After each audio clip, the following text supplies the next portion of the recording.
Hinamo ni former Congressman Mike Defensor ang NBI. Nakasuhan ang isa umanong cabinet secretary at senador na investors umano sa kanyang kumpanya. Sa programang On Point ng Billionaire News Channel, sinabi ni Defensor na alam ng NBI kung sino ang kanyang mga tinutukoy.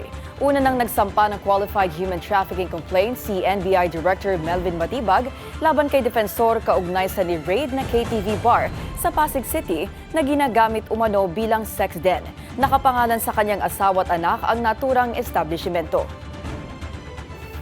Kung sinasabi lang, di dapat kasama rin itong mga taong to. Dapat sabihin din nila yung mga pangalan.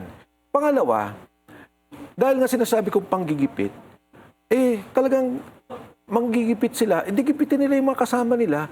Kung talagang sincero sila doon sa kanilang kaso, di kasuhan din nila yung mga kasama nila.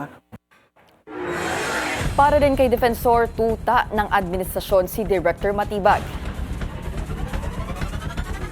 Si Atty. Matibag, dahil nga ginagamit siyang tuta nitong administrasyon at wini-weaponize nila yung NBI, ginagamit yung kanyang kapangyarihan, isa-isa niyang hinahanting yung mga kalaban sa politika, yung mga nagsasalita.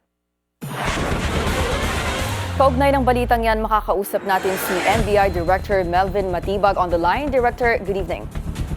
Magandang gabi po at sa lahat po ng tumatangkilik sa inyong programa, isang magandang gabi po.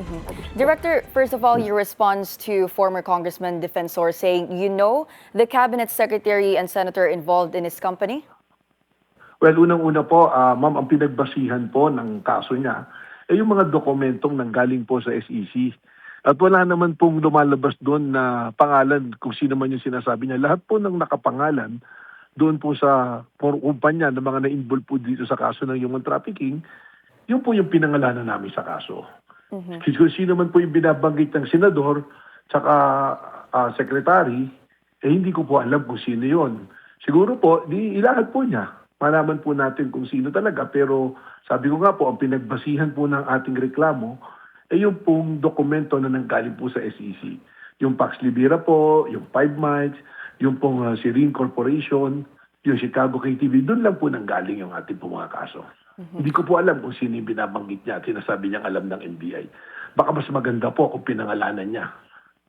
So, Director, ang sinasabi niyo po wala negative talaga at totally you don't have any knowledge on this. How solid is NBI's case against Defensor and his co-respondent, sir? Pakiulit po. How solid po yung inyong kaso laban kay Defensor? Sinunod po namin dito yung MC Circular number 20 ng DOJ na nagsasabi po na reasonable certainty of conviction. Ibig sabihin, nakasunod po kami ron sa circular na yan na yung pong aming ebidensya ititindig po pag dinala po sa korte. Kasi ang dati pong pinagbabasihan lang is yung pong probable cause. Kami po, sinunod na namin dito yung reasonable certainty of conviction. Dokumento po ito na aming mga pinagbabasihan at sa rules and evidence po, the best evidence rule is yung written documents po, yung mga documents po na yan, unless proven na yung mga dokumentong ipinipresenta ay peke po.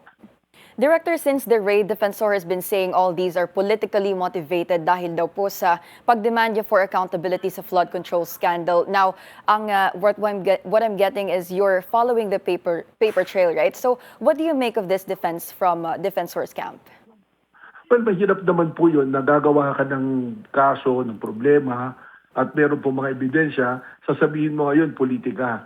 You will cry politics pagkatapos po may pakita ebidensya. Hindi naman po titindig na depensa sa korte yung mga ganyan pong salita. Yung mga panunuya po, yung mga salita po na sinasabing ganyan, wala pong puwang sa ating pong judicial system po yan. At alam naman po dapat ni Mike Defensor yan. Kung hindi niya po alam, siguro tanungin po niya yung abogado po niya.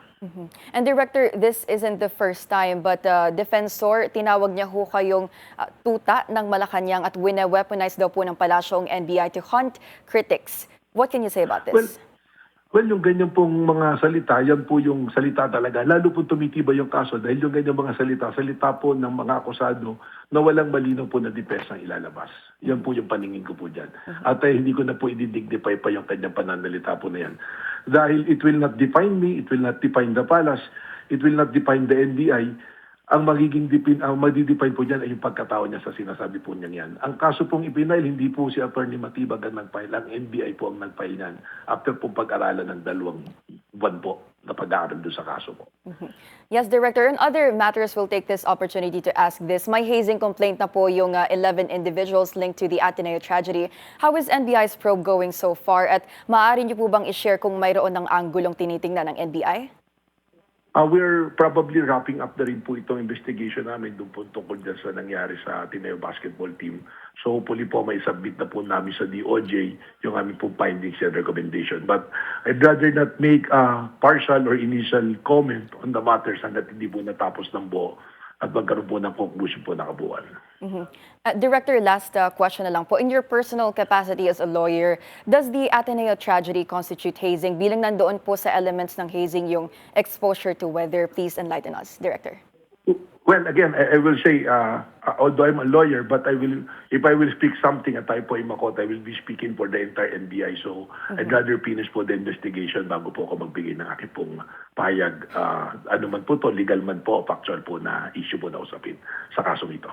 Okay, maraming salamat po sa inyong oras, NBI Director Attorney Melvin Matibag. Thank you, sir. Maraming salamat po sa nagabito.